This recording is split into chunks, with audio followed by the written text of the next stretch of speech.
Hey guys, this is a vlog of my journey where I will tell you about the beginning of it, from where I've started learning and searching for products until the moment my first private label product arrived to the Amazon warehouses. We're talking about the beginning of July where I started learning, and the 1st of October when the first private label product landed on Amazon. So let's begin.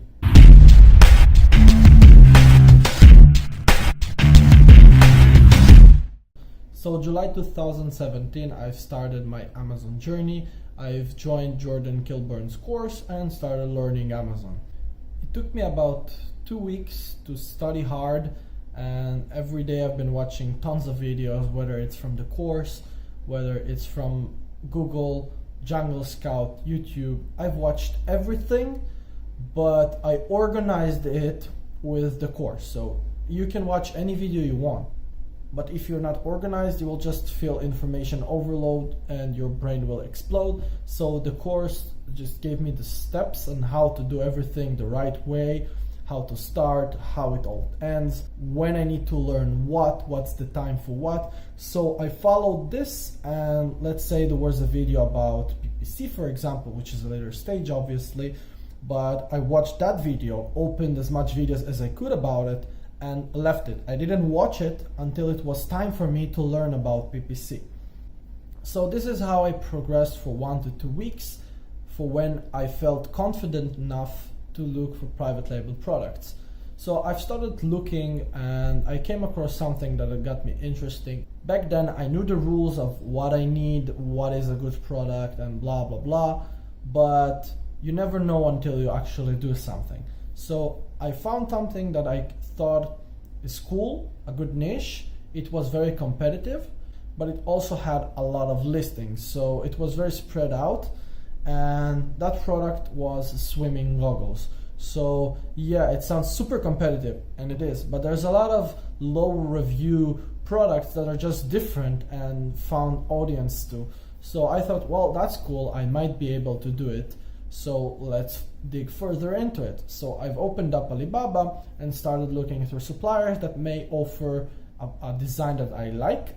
I knew I can design my own product because, well, it's expensive. I didn't know how much back then, but I knew I want to find something that I like, that I think may sell, and just do it for my first private label product. So I ended up contacting several suppliers, and there was one that I connected to. We talked a lot about what we want to do. I wanted 3 variants for the product, like 100 of each, and so eventually I've ordered a sample. I was quite cheap because I only had a budget of $1,000 for this product. That was my entire budget, okay, for a product. After I paid for the course, after I paid for the program, for Jungle Scout Prom extension, so $1,000, that's all I had. And I decided to pay for the shipping via e-packet, which took 2 weeks to Israel, but well, it was much cheaper than UPS or FedEx. So it cost me around $10 and 2 weeks to wait for it. And while I waited, I continued talking to the supplier about it, how exactly we would do it, where my logo will be. I started to design my own logo.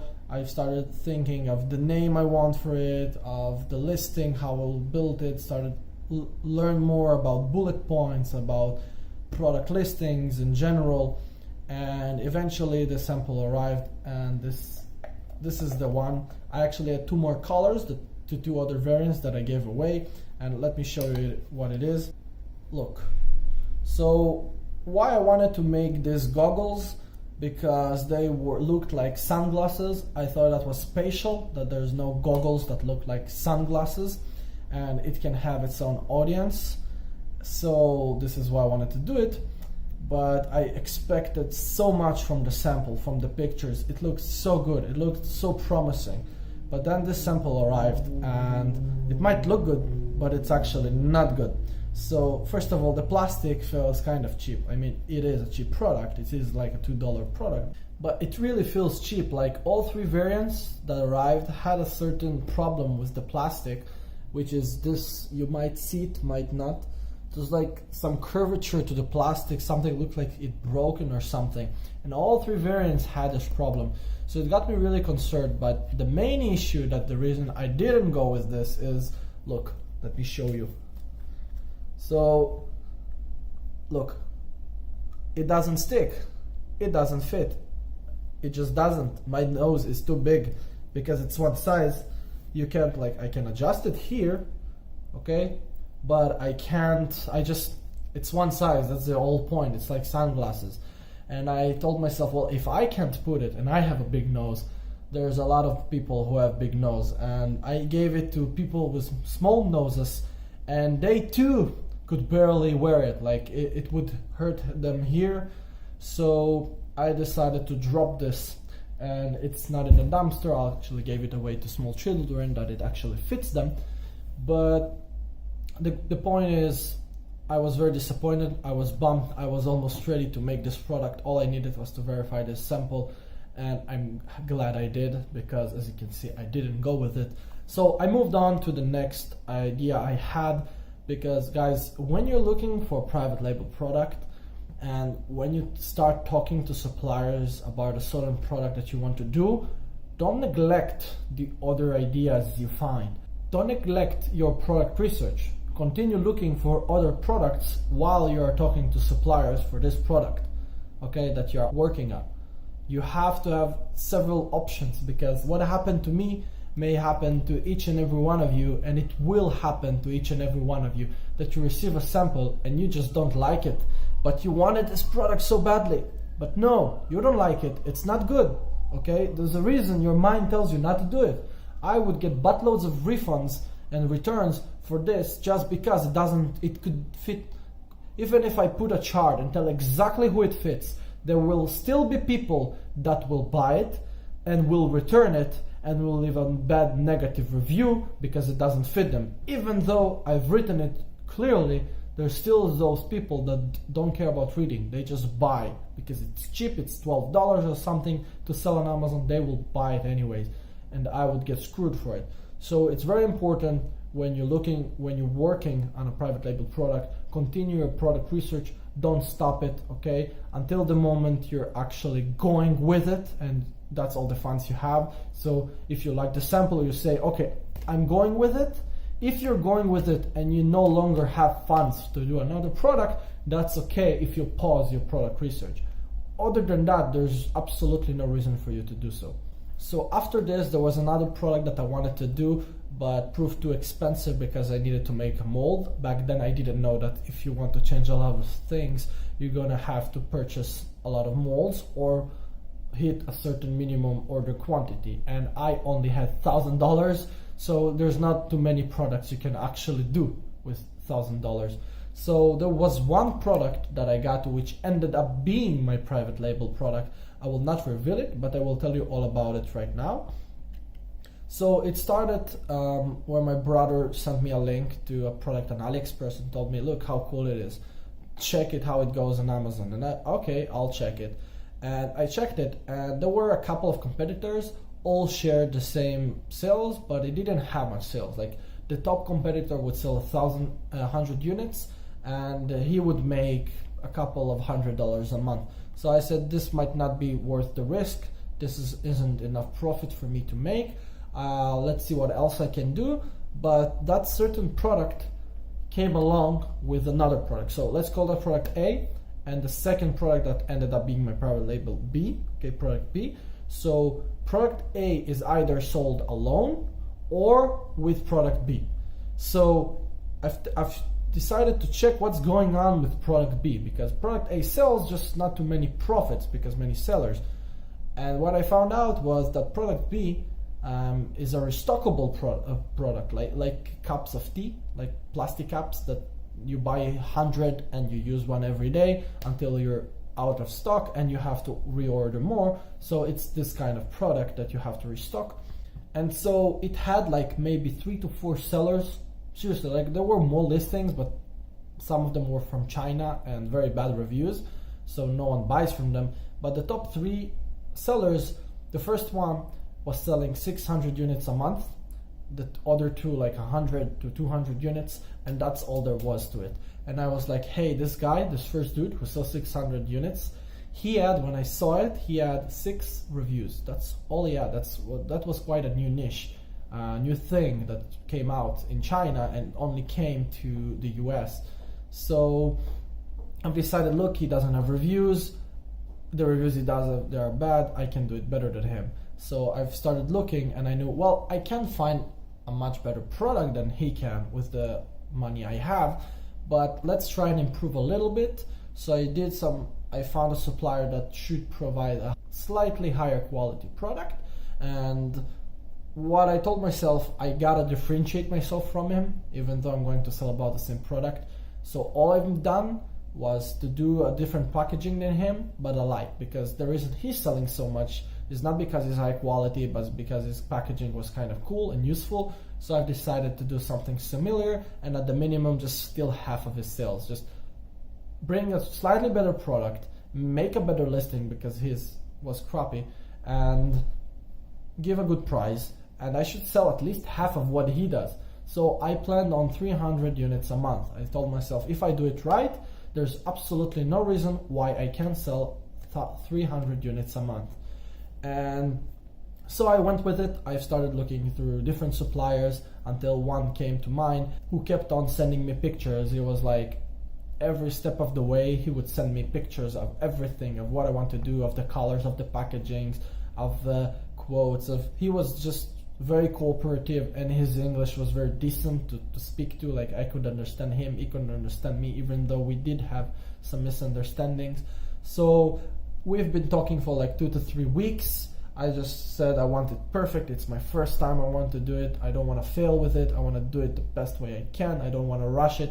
I'm in no rush to anywhere. I still have my job. It's a test, but it was a test that I told myself, hey, I want to do Amazon big time, but at the time I didn't know like how committed will I be until I have this product live. So there was another Chinese supplier for a different product that ended up being too expensive that I've talked to for a while while working at this one. I also worked on the other one that proved too expensive, but that supplier is actually the boss of both the trade company that he uses on Alibaba to outsource his products and the manufacturing plant.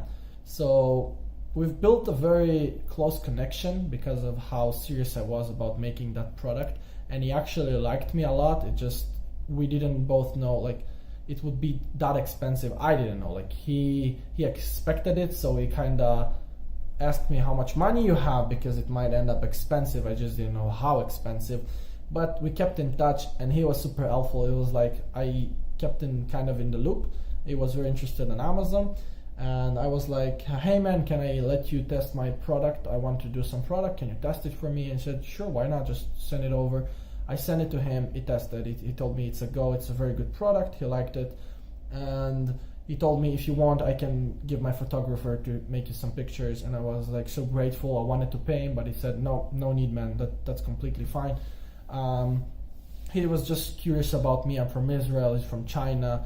We're both like, he was interested in my journey as a new seller. He was interested in Amazon in general. He wanted to cooperate with someone or something. It's a long story. I will once tell you about this guy. We're still friends. And he even told me I can do shipping for you because it's really not such a hassle for him. He has a forward company doing it for him, so he even offered me that if I want to. And I trusted him. You can say, why would you trust him? I just trusted him. It's not the topic of this video. I promise I will tell you about it in a different one. It's a very interesting story. So make sure you're subscribed and have the notification bell on, because this video will come soon enough. So he tested the product, took product pictures for me. I started research for the keywords, and after I liked the sample, I paid the manufacturer. It was the 17th of August when I paid him for the product. So I paid him, and now I had to wait. So in the meantime, I was doing arbitrage. Like, I started relearning actually arbitrage, because I've learned it in the beginning, but said to myself I will do it a little later. So this was the perfect time. I also worked on my listing, on bullet points. I've walked through the Jungle Sticks study case and Jungle Scout. I recommend it to everyone, guys. It's perfect. It just gives you all the steps you actually all the steps that will happen to you, like from finding a product until it's successful. You have all of the steps there, so it's super good. And I've watched it in steps. So if it was about product listing, when I need a product listing, I would watch it. I had a couple of videos paused on PPC. I told myself, hey, you're not there yet. When I get there, I will learn more about PPC. I don't want to have information overload. I want to be very organized with the information in my brain. So I started by what I had to do. So keyword research, I started keyword research. Then came the bullet points. I studied how to make bullet points, and so on and so on. So the total cost for this first private label product was exactly $950 for 300 units, and my sell price would be between $10 to $12. That was expected, around 11, which is actually my current price. You may say, hey man, that's too cheap, why would you do it? But when later on, or if you watch the videos, it actually makes me quite a lot of money, even though it was cheap. But hey, I wanted this as an experiment. I said, I don't care the rules that people might say to you, only $15 and over. You have to be realistic. The Chinese market is getting smarter and acknowledges Amazon a lot more, so they know what their products are worth. So if you sell for $20 and you think you can buy for $2, that's mostly wrong. There are some people who are doing it, but it took them a very long time and they order a lot of stock to make it happen. But the Chinese are not stupid. They want to profit as well. So if they see you're selling for $20, they will know something is up and they will up their prices. So this is what they've been doing recently. They're more acknowledging more Amazon. So the ROI is much lower than it was like 3 years ago, but it's still super high. Like real product should be between 100 to even 500% ROI, which is a lot. It's not so easy to find a product to buy for $3 and flip for $10 profit. It just doesn't happen that much, that often, and you shouldn't plan on doing it, because you should be realistic and find what profit you're comfortable with the budget you have. So my budget was $1,000. I told myself I want at least 100%. I want to double my money. That's my goal, double my money. And well, that's basically what I am doing today. I am doubling my money every month, even slightly more from what I put on stock. So what does $950 contain? They contain the product cost, just the product itself, the raw material, the packaging. I had some spatial packaging made. I didn't use a logo anywhere, but I had some bag that covered the packaging just to protect it from scratches. And on that bag there was a sticker, a label with my logo on it. That's the cheapest way I could put my logo on it to make sure like no one will try to copy me, because it's quite a generic product since it's cheap. So I said that's the best way I can differentiate myself, like so no one can hijack me or something. So it didn't cost at all, I think.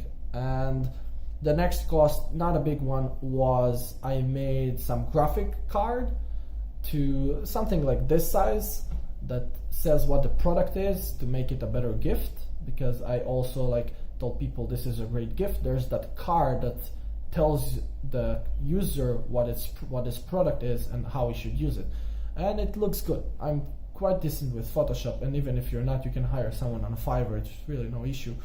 And then there was the price of shipping that I didn't pay to the supplier. I paid it to the other Chinese guy, the other manufacturing plant owner that I told you about, and he did his forwarder did the shipping for me, and I liked the price. It was a very good price. I knew he didn't want to profit on me. He had no reason to.